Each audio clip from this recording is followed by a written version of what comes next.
सतनाम श्री वाहेगुरु साहिब जी। सलोक महला तीजा। सतगुर मिलिए भुख गई, पेखी भुख न जाई।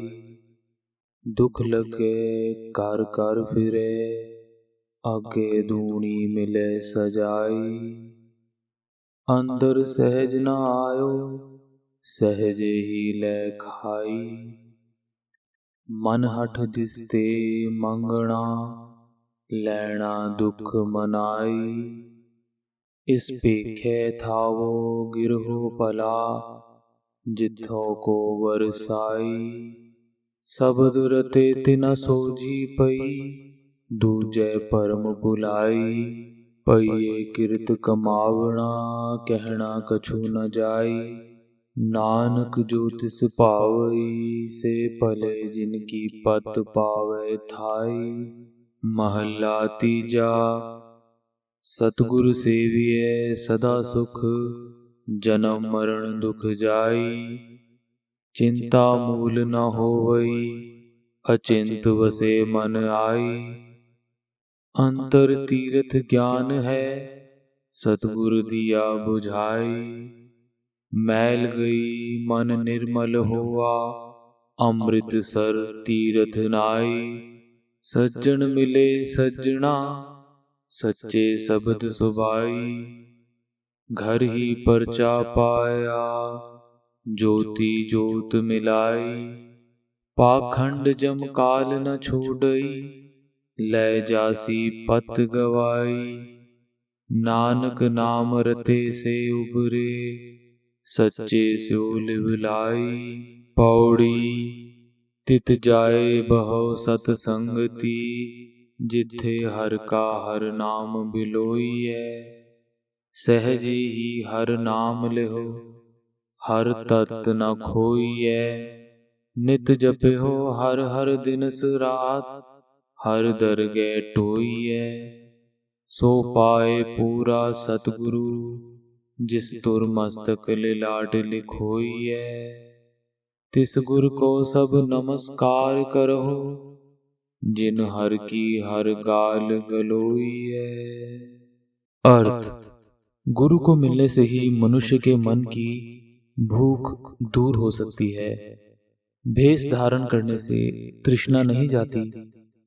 भेखी साधु तृष्णा के दुखों में कलपता है, घर घर भटकता है और परलोक में इससे भी ज्यादा सजा भुगतता है। भेखी साधु के मन में शांति नहीं आती। चाहिए तो यह था कि जिस शांति की इनायत से उसे जो कुछ किसी से मिले, वह उसे लेकर खा ले, भाव तृप्त हो जाए, संतोष रखे। पर मन के हट के आश्रय भिक्षा मांगने से दरअसल दोनों धड़ों में कष्ट पैदा करके ही भिक्षा ली जाती है। ऐसे भेष से तो गृहस्थ बेहतर है, क्योंकि यहाँ पर मनुष्य अपनी आस तो पूरी कर सकता है। जो मनुष्य गुरु के शब्द में रंगे जाते हैं, उन्हें ऊंची सोझी प्राप्त हो जाती है। जो मनुष्य माया में फंसे रहते हैं, वह भटकते रहते हैं। इस बारे में कि कोई ठीक राह पड़ा है और कोई बुरी राह, कुछ कहा नहीं जा सकता।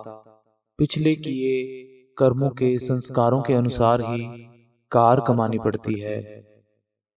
हे नानक, जो जीव उस प्रभु को प्यारे लगते हैं वही अच्छे हैं, क्योंकि हे प्रभु, तू उनकी इज्जत रखता है, तू उनकी इज्जत रखता है। गुरु के बताए हुए राह में चलने से सदा सुख मिलता है, सारी उम्र का दुख दूर हो जाता है। बिल्कुल ही चिंता नहीं रहती, क्योंकि चिंता से रहित प्रभु मन में आ बसता है। मनुष्य के अंदर ही ज्ञान रूपी तीर्थ है।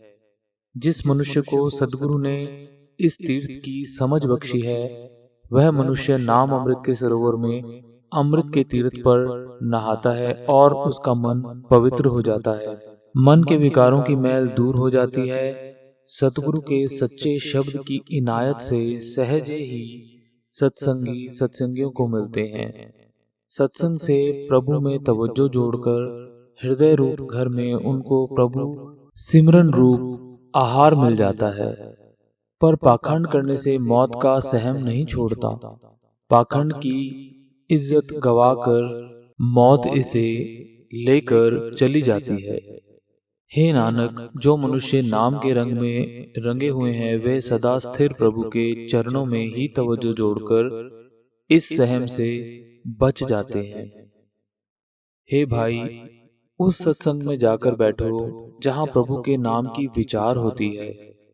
वहां जाकर मन टिकाकर हरि का नाम जपो ताकि नाम तत्व छूट न जाए। सत्संग में सदा दिन रात हरि का नाम जपो। यह नाम रूप पोटली का ढोया हुआ धन लेकर प्रभु की हजूरी में पहुंचना है। पर सत्संग में भी उसी मनुष्य को पूरा गुरु मिलता है जिसके माथे पर धुर से भले कर्मों के संस्कारों का लेख लिखा हुआ है। हे भाई, सारे उस गुरु को सिर झुकाओ जो सदा प्रभु की महिमा में ही जुड़ा रहता है, जो सदा प्रभु के महिमा की ही बातें करता है। अर्थ, गुरु ਨੂੰ ਮਿਲਿਆ ਹੀ ਮਨੁੱਖ ਦੇ ਮਨ ਦੀ ਭੁੱਖ ਦੂਰ ਹੋ ਸਕਦੀ ਹੈ। ਪੇਖਾ ਨਾਲ ਤ੍ਰਿਸ਼ਨਾ ਨਹੀਂ ਜਾਂਦੀ। ਪੇਖੀ ਸਾਧੂ ਤ੍ਰਿਸ਼ਨਾ ਦੇ ਦੁੱਖ ਵਿੱਚ ਕਲਪਦਾ ਹੈ, ਘਰ ਘਰ ਭਟਕਦਾ ਹੈ ਤੇ ਪਰਲੋਕ ਵਿੱਚ ਇਸ ਨਾਲੋਂ ਵੀ ਵਧੇਕ ਸਜ਼ਾ ਭੁਗਤਦਾ ਹੈ। ਪੇਖੀ ਸਾਧੂ ਦੇ ਮਨ ਵਿੱਚ ਸ਼ਾਂਤੀ ਨਹੀਂ ਆਉਂਦੀ, ਜਿਸ ਸ਼ਾਂਤੀ ਦੀ ਬਰਕਤ ਨਾਲ ਉਹ ਜੋ ਕੁਝ ਉਸ ਨੂੰ ਕਿਸੇ ਪਾਸੋਂ ਮਿਲ ਜਾਂਦਾ ਹੈ ਲੈ ਕੇ ਖਾ ਲਏ, ਭਾਵ ਤ੍ਰਿਪਤ ਹੋ ਜਾਏ, ਸੰਤੋਖ ਰੱਖੇ। ਪਰ ਮਨ ਦੇ ਹੱਠ ਦੇ ਆਸਰੇ ਭਿੱਖਿਆ ਮੰਗਣੀ ਦੋਹੀ ਤੇਰੀ ਕਲੇਸ਼ ਪੈਦਾ ਕਰਕੇ ਹੀ ਭਿੱਖਿਆ ਲਈਦੀ ਹੈ। ਇਸ ਭੇਖ ਨਾਲੋਂ ਗ੍ਰਸਤ ਚੰਗਾ ਹੈ, ਕਿਉਂਕਿ ਇੱਥੋਂ ਮਨੁੱਖ ਆਪਣੀ ਆਸ ਪੂਰੀ ਕਰ ਸਕਦਾ ਹੈ। ਜੋ ਮਨੁੱਖ ਗੁਰੂ ਦੇ ਸ਼ਬਦ ਵਿੱਚ ਰਤੇ ਜਾਂਦੇ ਹਨ ਉਹਨਾਂ ਨੂੰ ਉੱਚੀ ਸੂਝ ਪ੍ਰਾਪਤ ਹੁੰਦੀ ਹੈ, ਪਰ ਜੋ ਮਨੁੱਖ ਮਾਇਆ ਵਿੱਚ ਫਸੇ ਰਹਿੰਦੇ ਹਨ ਉਹ ਭਟਕਦੇ ਹਨ। ਇਸ ਬਾਰੇ ਕਿ ਕੋਈ ਚੰਗੇ ਰਾਹ ਪਿਆ ਹੈ ਤੇ ਕੋਈ ਮੰਦੇ ਪਾਸੇ, ਕੁਝ ਆਖਿਆ ਨਹੀਂ ਜਾ ਸਕਦਾ। ਪਿਛਲੇ ਕੀਤੇ ਕਰਮਾਂ ਦੇ ਸੰਸਕਾਰਾਂ ਅਨੁਸਾਰ ਹੀ ਕਾਰ ਕਮਾਉਣੀ ਪੈਂਦੀ ਹੈ। हे ਨਾਨਕ, ਜੋ ਜੀਵ ਉਸ ਪ੍ਰਭੂ ਨੂੰ ਪਿਆਰੇ ਲੱਗਦੇ ਹਨ ਉਹੀ ਚੰਗੇ ਹਨ, ਕਿਉਂਕਿ हे ਪ੍ਰਭੂ ਤੂੰ ਉਹਨਾਂ ਦੀ ਇੱਜ਼ਤ ਥਾਂ ਪਾਉਂਦਾ ਹੈ, ਭਾਵ ਲਾਜ ਰੱਖਦਾ ਹੈ। ਗੁਰੂ ਦੇ ਦੱਸੇ ਰਾਹ ਉੱਤੇ ਤੁਰਿਆ ਸਦਾ ਸੁਖ ਮਿਲਦਾ ਹੈ, ਸਾਰੀ ਉਮਰ ਦਾ ਦੁੱਖ ਦੂਰ ਹੋ ਜਾਂਦਾ ਹੈ। ਓਕਾ ਹੀ ਚਿੰਤਾ ਨਹੀਂ ਰਹਿੰਦੀ, ਕਿਉਂਕਿ ਚਿੰਤਾ ਤੋਂ ਰਹਿਤ ਪ੍ਰਭੂ ਮਨ ਵਿੱਚ ਆ ਵਸਦਾ ਹੈ। ਮਨੁੱਖ ਦੇ ਅੰਦਰ ਹੀ ਗਿਆਨ ਰੂਪ ਤੀਰਥ ਹੈ। ਜਿਸ ਮਨੁੱਖ ਨੂੰ ਸਤਿਗੁਰੂ ਨੇ ਇਸ ਤੀਰਥ ਦੀ ਸੋਝੀ ਬਖਸ਼ੀ ਹੈ ਉਹ ਮਨੁੱਖ ਨਾਮ ਅੰਮ੍ਰਿਤ ਦੇ ਸਰੋਵਰ ਵਿੱਚ ਅੰਮ੍ਰਿਤ ਦੇ ਤੀਰਥ ਉੱਤੇ ਨਹਾਉਂਦਾ ਹੈ ਤੇ ਉਸ ਦਾ ਮਨ ਪਵਿੱਤਰ ਹੋ ਜਾਂਦਾ ਹੈ। ਮਨ ਦੇ ਵਿਕਾਰਾਂ ਦੀ ਮੈਲ ਦੂਰ ਹੋ ਜਾਂਦੀ ਹੈ। ਸਤਿਗੁਰੂ ਦੇ ਸੱਚੇ ਸ਼ਬਦ ਦੀ ਬਰਕਤ ਨਾਲ ਸੁਤੇ ਹੀ ਸਤਸੰਗੀ ਸਤਸੰਗੀਆਂ ਨੂੰ ਮਿਲਦੇ ਹਨ। ਸਤਸੰਗ ਦੇ ਰਾਹੀਂ ਪ੍ਰਭੂ ਵਿੱਚ ਬਿਰਤੀ ਜੋੜ ਕੇ ਹਿਰਦੇ ਰੂਪ ਘਰ ਵਿੱਚ ਉਹਨਾਂ ਨੂੰ ਪ੍ਰਭੂ ਸਿਮਰਨ ਰੂਪ ਆਹਾਰ ਮਿਲ ਜਾਂਦਾ ਹੈ। ਪਰ ਪਖੰਡ ਕੀਤਿਆਂ ਮੌਤ ਦਾ ਸਹਿਮ ਨਹੀਂ ਛੱਡਦਾ। ਪਖੰਡ ਦੀ ਇੱਜ਼ਤ ਮਿਟਾ ਕੇ ਮੌਤ ਇਸ ਨੂੰ ਲੈ ਤੁਰਦੀ ਹੈ।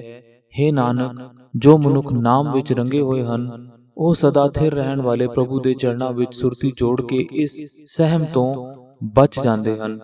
हे ਭਾਈ, ਉਸ ਸਤਸੰਗ ਵਿੱਚ ਜਾ ਕੇ ਬੈਠੋ ਜਿੱਥੇ ਪ੍ਰਭੂ ਦੇ ਨਾਮ ਦੀ ਵਿਚਾਰ ਹੁੰਦੀ ਹੈ। ਉੱਥੇ ਜਾ ਕੇ ਮਨ ਟਿਕਾ ਕੇ ਹਰੀ ਦਾ ਨਾਮ ਜਪੋ ਤਾਂ ਜੋ ਨਾਮ ਤਤ ਖੁਸ ਨਾ ਜਾਏ। ਸਤਸੰਗ ਵਿੱਚ ਸਦਾ ਦਿਨ ਰਾਤ ਹਰੀ ਦਾ ਨਾਮ ਜਪੋ। ਇਹ ਨਾਮ ਰੂਪ ਟੋਆ ਤਨ ਲੈ ਕੇ ਹੀ ਪ੍ਰਭੂ ਦੀ ਹਜ਼ੂਰੀ ਵਿੱਚ ਅਪੜੀਦਾ ਹੈ। ਪਰ ਸਤਸੰਗ ਵਿੱਚ ਵੀ ਉਸੇ ਮਨੁੱਖ ਨੂੰ ਪੂਰਾ ਸਤਿਗੁਰੂ ਲੱਭਦਾ ਹੈ ਜਿਸ ਦੇ ਮੱਥੇ ਉੱਤੇ ਤੁਰੋਂ ਭਲੇ ਕਰਮਾਂ ਦੇ ਸੰਸਕਾਰਾਂ ਦਾ ਲੇਖ ਲਿਖਿਆ ਹੋਇਆ ਹੈ। हे ਭਾਈ, ਸਾਰੇ ਉਸ ਗੁਰੂ ਨੂੰ ਸਿਰ ਨਿਵਾਓ ਜੋ ਸਦਾ ਪ੍ਰਭੂ ਦੀ ਸਿਫਤ ਸਲਾਹ ਦੀਆਂ ਗੱਲਾਂ ਕਰਦਾ ਹੈ। Meaning, meeting the true Guru, hunger departs. Hunger does not depart by wearing the robes of a beggar. Afflicted with pain, he wanders from house to house and in the world hereafter. He receives double punishment. Intuitive peace does not come to his inner being. He is not content to eat what comes his way. With his stubborn mind, he begs and grabs and annoys those who give. Instead of wearing these beggars' robes, it is better to be a householder and give to others. Those who are attuned to the word of the Shabad acquire understanding, the others wander deluded by doubt. They act according to their past action. It is useless to talk to them. O Nanak, those who are pleasing to God are good. He upholds their honor. Serving the true Guru, one finds a lasting peace. The pains of birth and death are removed. He is not troubled by anxiety. The carefree Lord comes to dwell in the mind. Deep within is the sacred shrine of spiritual wisdom revealed by the true Guru. Filth is removed and the mind becomes pure, bathing in the sacred shrine, the pool of ambrosial nectar. The friend meets with the true friend.